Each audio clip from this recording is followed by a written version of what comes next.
बंगाल का final result EVM में बंद है। 4 मई को ताला खुलेगा, लेकिन इस चुनाव में जो सियासी तपिश रही उसने पूरे बंगाल का सियासी मूड बदल दिया। बीजेपी सरकार बनने का दावा कर रही है तो टीएमसी कह रही है कि बीजेपी 50 का आंकड़ा पार नहीं कर पाएगी। और कौन किस पर रहेगा भारी, रिपोर्ट में देखिए। 4 मई के बाद कानून अपना काम करेगा, चाहे कोई बड़े से बड़ा गुंडा क्यों न हो, इस बार न्याय होकर रहेगा। रोशनी चाँद से होता है, सितारों से नहीं। आम जनता का मोहब्बत तृणमूल कांग्रेस से होता है, बीजेपी से नहीं। पश्चिम बंगाल विधानसभा चुनाव में इस बार जमकर प्रचार हुआ तो चुनावी शोर के बीच दावों की तपिश भी तेज दिखी। एक तरफ बीजेपी ने 4 मई की तारीख मुकर्रर कर दी है तो दूसरी तरफ टीएमसी ने दिल्ली की गद्दी तक पहुंचने की हुंकार भरी है। प्रधानमंत्री नरेंद्र मोदी ने बैरकपुर की धरती से सीधा संदेश दिया कि 4 मई को बंगाल में बीजेपी सरकार का शपथ ग्रहण होगा। वहीं टीएमसी ने भी बीजेपी को 50 सीटों पर समेटने का दावा ठोक दिया है। जहां जहां गया हूं, बंगाल के लोगों का जो मैंने मिजाज देखा है, मैं इस विश्वास के साथ वापस जा रहा हूं कि 4 मई के नतीजों के बाद बीजेपी के शपथ ग्रहण समारोह में मुझे आना ही है। Onus is on you to go and ask the BJP leaders. Every time you have predicted something, eventually it has turned in Trinamool's favor.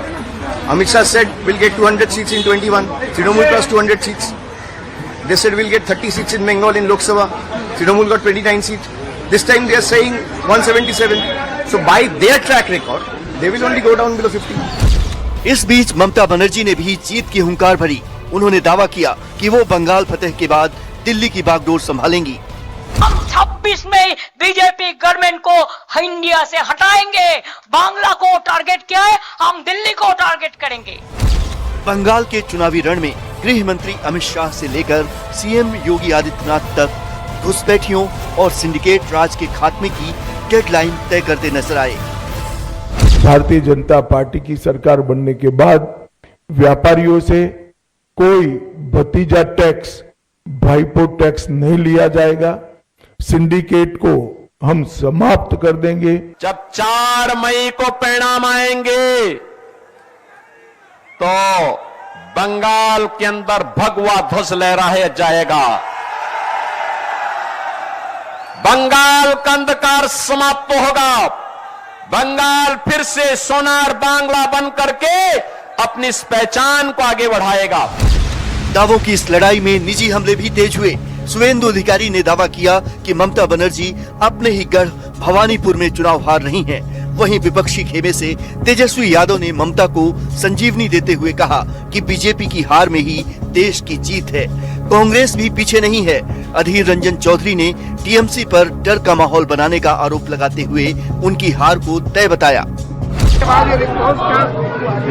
ये तगड़ा है, ममता हारेगी, बहुत वोट से हारेगी। वो लोग क्लेम कर रहे हैं कि 225 से जीतेंगे। वो क्लेम करने दीजिए। चुनाव के मामले हम इतना कहेंगे कि बीजेपी के हार में ही देश की जीत है। भाजपा और तृणमूल दोनों मिलके ये दोनों मिलके यहाँ रहना चाहते हैं, बाकी किसी को घुस नहीं देना चाहते। इसलिए ध्रुवीकरण की राजनीति दोनों को पुसाते हैं और ध्रुवीकरण की राजनीति करेगी। बंगाल का ये चुनाव अब नारों से आगे बढ़कर अस्तित्व की जंग बन चुका है। अब 4 मई को पूरा देश देखेगा कि जनता किसके दावों के साथ है।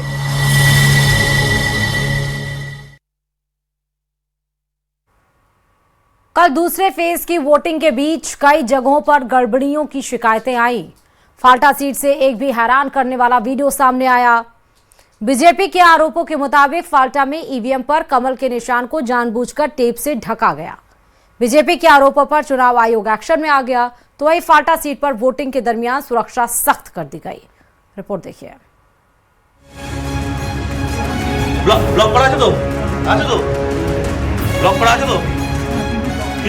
पश्चिम बंगाल के दक्षिण 24 परगना की संवेदनशील सीट फाल्टा विधानसभा से वोटिंग के दौरान आई इन तस्वीरों ने बंगाल से लेकर दिल्ली और चुनाव आयोग तक हड़कंप मचा दिया।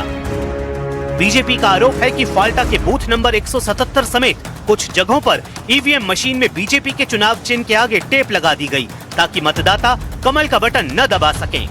बीजेपी के IT cell head Amit Malviya ने एक वीडियो शेयर करते हुए सीधा हमला टीएमसी प्रत्याशी जहांगीर खान पर बोला। मालवीय ने इसे डायमंड हार्बर मॉडल करार दिया। उन्होंने आरोप लगाया कि ममता बनर्जी जिस जहांगीर खान का बचाव कर रही हैं, वो बूथों पर गुंडागर्दी करवा रहे हैं। बीजेपी का दावा है कि अभिषेक बनर्जी के उसी पुराने फॉर्मूले का हिस्सा है जिसके दम पर चुनाव जीतने की साजिश रची जाती है। अमित मालवीय ने जहां भी ईवीएम के साथ छेड़छाड़ हुई, उन बूथों पर चुनाव आयोग से दोबारा मतदान की मांग की। वहीं बीजेपी के सुवेंदु अधिकारी ने इस मामले की पूरी रिपोर्ट सीधे गृह मंत्री अमित शाह को दी। सुवेंदु के मुताबिक ये मतदाताओं को डराने और उनके अधिकार छीनने की कोशिश है जिसे बीजेपी बर्दाश्त नहीं करेगी। ये इलेक्शन कमीशन भी संज्ञान में लिया है। इस तरीके से काम करेगा तो जो करना चाहिए होगा। मैं कैंडिडेट के साथ बात करके बात करूंगा। चूंकि वोटिंग के दौरान ईवीएम पर टेप चिपकाने वाला वीडियो वायरल हुआ, इसलिए चुनाव आयोग भी एक्शन में आ गया। इलेक्शन कमीशन ने फाल्टा के बूथ नंबर 177 पर टेप लगाने की घटना पर विस्तृत रिपोर्ट तलब की है। आयोग ने साफ कर दिया है कि अगर जांच में गड़बड़ी की पुष्टि होती है तो बूथों पर दोबारा वोटिंग कराई जाएगी।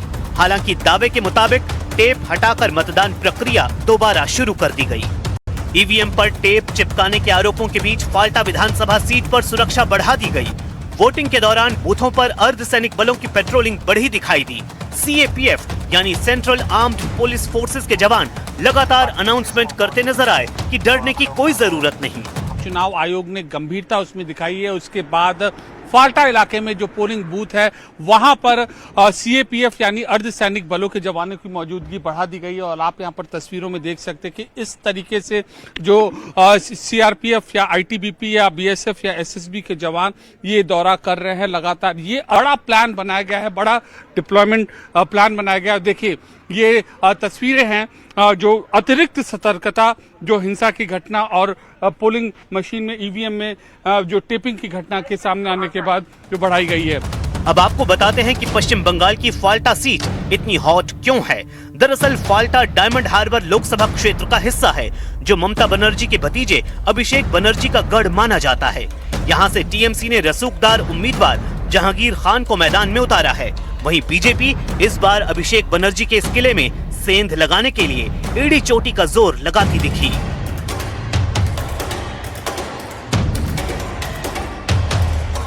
खबर आपको बता दें, गुजरात दौरे पर मुख्यमंत्री भजनलाल शर्मा गुजरात के सीएम से मुलाकात की है। भूपेंद्र भाई पटेल और सीएम भजनलाल की मुलाकात हुई है। ग्लोबल राजस्थान एग्रीटेक मीट में शामिल हुए थे। बड़ी खबर इस वक्त की आपको बता दें, मुख्यमंत्री भजनलाल शर्मा आज गुजरात दौरे पर हैं। गुजरात के मुख्यमंत्री से मुलाकात की ये तस्वीरें आपके सामने हैं। भूपेंद्र पटेल और सीएम भजनलाल की ये मुलाकात। ग्लोबल राजस्थान एग्रीटेक मीट में शामिल हुए थे सीएम और फिर उसके बाद गुजरात सीएम और